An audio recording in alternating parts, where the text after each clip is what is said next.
Perhaps you are considering joining the CPSA. Maybe you're a competitive shooter, and if you are considering shooting some of the major championships, then you have to be a CPSA member. So this video should give you some more insight into the benefits of being a member. So this is the CPSA website, and the first thing to point out is that you don't actually need to be a CPSA member to shoot a registered competition. However, membership does come with a whole host of benefits, as I'll show you now. Obviously, you've got all the information on this website here, as you can see, just from these drop-down menus.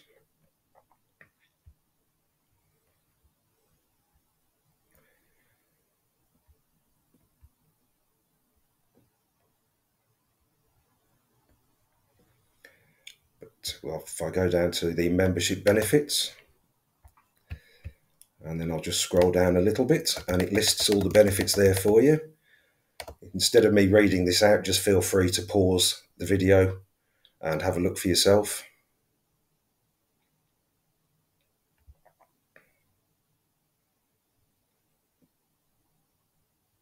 I'll just scroll down to some more.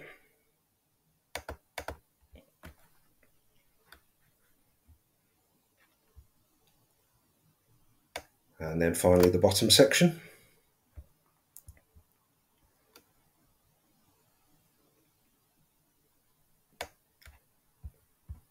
Now I'll just scroll back up and then show you some of the other useful information. And this is firstly the rankings.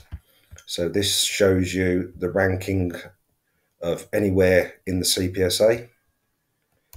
I'll just make that up to issue 76, which is the most recent one where it lists everybody. Whilst issue 77 is the current issue, it doesn't actually show you the current rankings. It shows you the one from the latest period that has been completed. So that is issue 76. So now I'll just go over to English Sporting. You can choose a class which you want to look at, but I'll put any so that it shows everybody, and this will show the top shooters in the CPSA currently. And we'll see a certain Mr. Folds at the top. And then his class, which is AAA, and this is the average for that period. So his average score is 95.49. There's some big names there. So they're the ones to go after, depending on how good we are. If you're like me, you're not there yet. I probably never will be, but we can all try and dream. So next, we can look at classifications. So this is where it will show yourself and anybody else that you want to have a look at to see their scores, etc. So I'll put myself on the line. And this is for issue 75.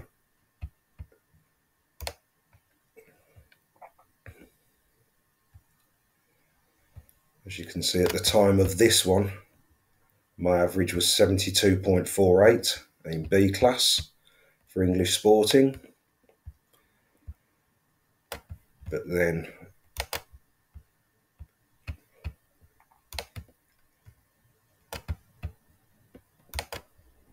if I click on the averages, as you saw, you can then go to issue 76, which is the most recent complete one.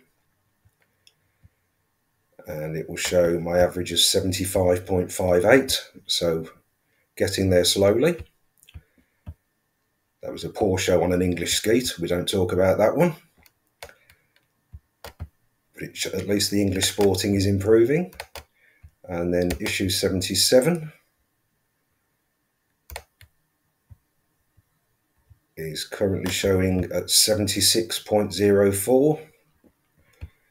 So 1 or 2% more and I should be just about getting on the A class cut-off, all being well. So a few more competitions and should be up there. Next you can look at scores.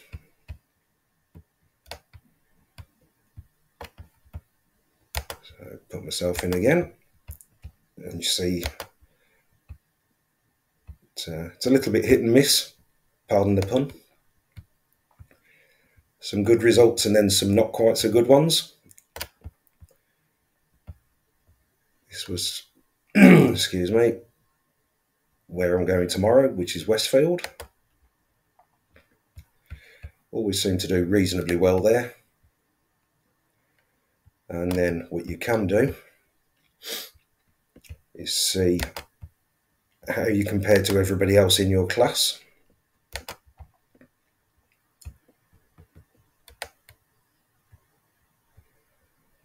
So on this occasion, I came, well, it's the 4th highest score, but joint 4th on 84 out of 100.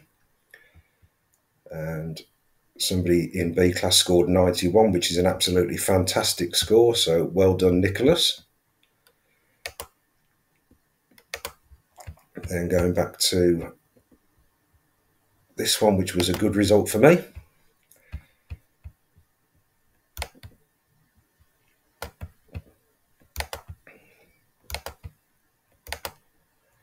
So just showing on B class for now. And I was fortunate enough to win my class on that day. Now what you can also do is if I remove that and then go to any, it will give all of the scores on the day, so you can compare yourself to anybody else that was there. And then you can also compare yourself to people in classes above you. So there was me, and then I can look down and see that I beat a couple of people that were AA class, well, quite a few.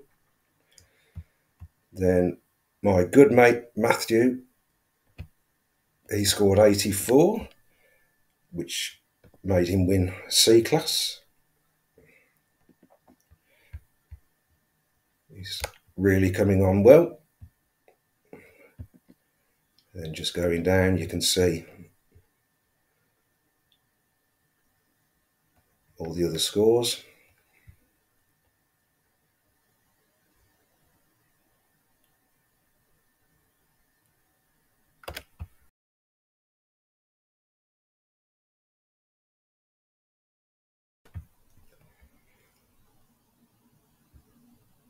Let's just talk about the different classes and how they are divided up in sporting. So it's based on your average score, and the top 5% are AAA, the next 10% are AA, the next 30% are A class, the next 30% are B class, and the last 25% are C class. You must shoot 300 registered targets, so in effect 3 100 bird competitions, to get your temporary classification. Until then, you will get an estimated classification and there will be an asterisk by your class, as shown on your scores. Now this can appear a little confusing, as you may have done well overall and shot, say, a score of 80, which would normally put you down as an A-class shooter. However, your class is based on a number of predetermined stands and what you score on those. So, like I said, you may have shot an 80 and be classed as a C-class shooter, or you may find somebody that's shot a 60 and they are going down as an A-class shooter. I'll go into that in a little more detail shortly, but for now I just want to show the scores or the averages which are current. So what I'm looking at to go up to A class, etc. So the current averages for English sporting are shown here. AAA class have an average of obviously up to 100, but a minimum of 88.48. Then to be AA, you need to have an average of between 84.4 and 88.47. Then A class is from 77.6 up to 84.39%. And then B class, where I am now, is from 70.42 to 77.59. So I just need to find another 1.5% average. And then C class are 70.41 and below of an average. Obviously, that does change because it is based on the percentage scores and the averages as described within the different classifications. So it does vary from each issue period slightly. There's a variance of about 1% generally.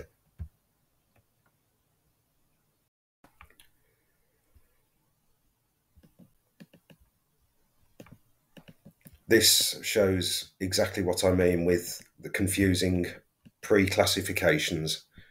As you can see, somebody here has scored 71, and the asterisk denotes that they have not shot 300 targets yet, so they are showing as potentially a C class. Then this person here has scored 69, again showing as potentially C class.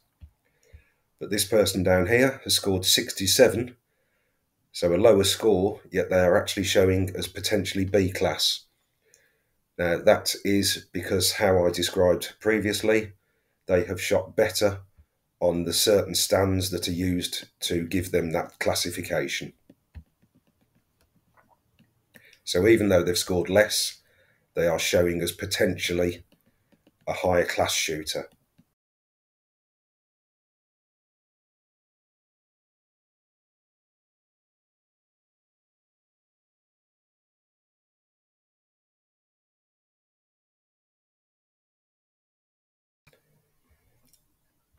This is another useful and informative tool. You can see exactly where you stand within your county or the region, which for me would be West Midlands. But for now, I'll look at the county, so that's Warwickshire. The most up-to-date issue is 76, English Sporting, so just search. And you will see, in order, the top ranked shooters in the county. And then yours truly is coming in at number 28. So just another little bit of useful information that you can find on the CPSA website. This for me is the most useful feature on the website, and that's the fixtures. So you go on the what's on, then down to fixtures, click on that.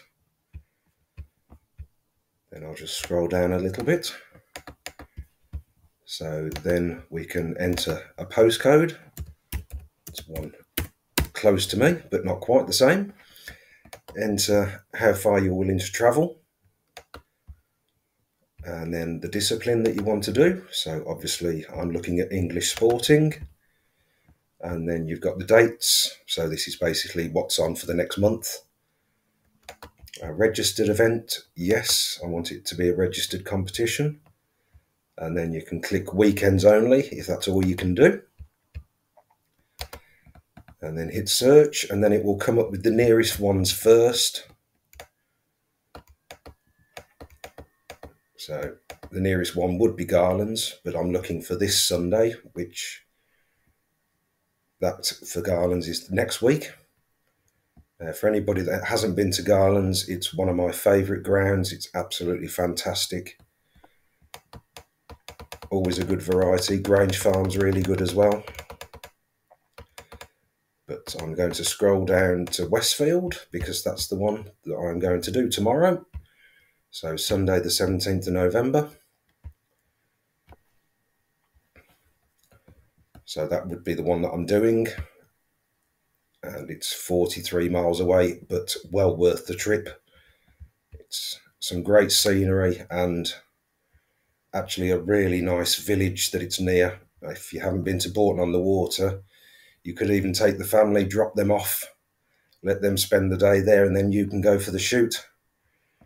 Now, just looking at these other ones, just one here to point out, at Northampton, it states telephone entries preferred.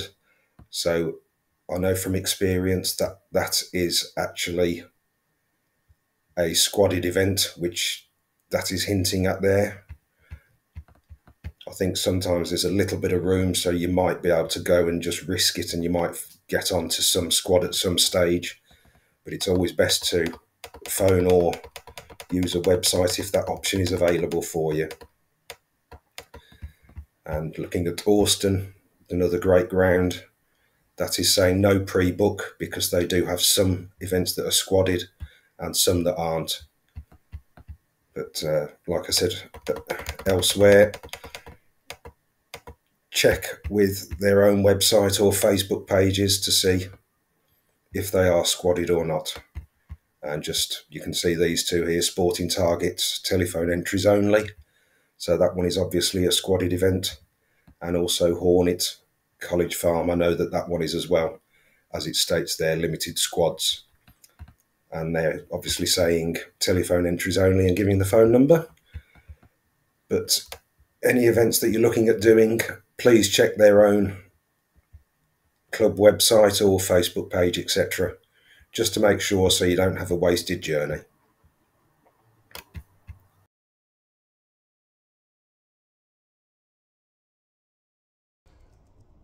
I hope that's given you some more insight, and that you can see that joining a CPSA is definitely a benefit if you are a competitive shooter. Hopefully I'll see you at a competition soon.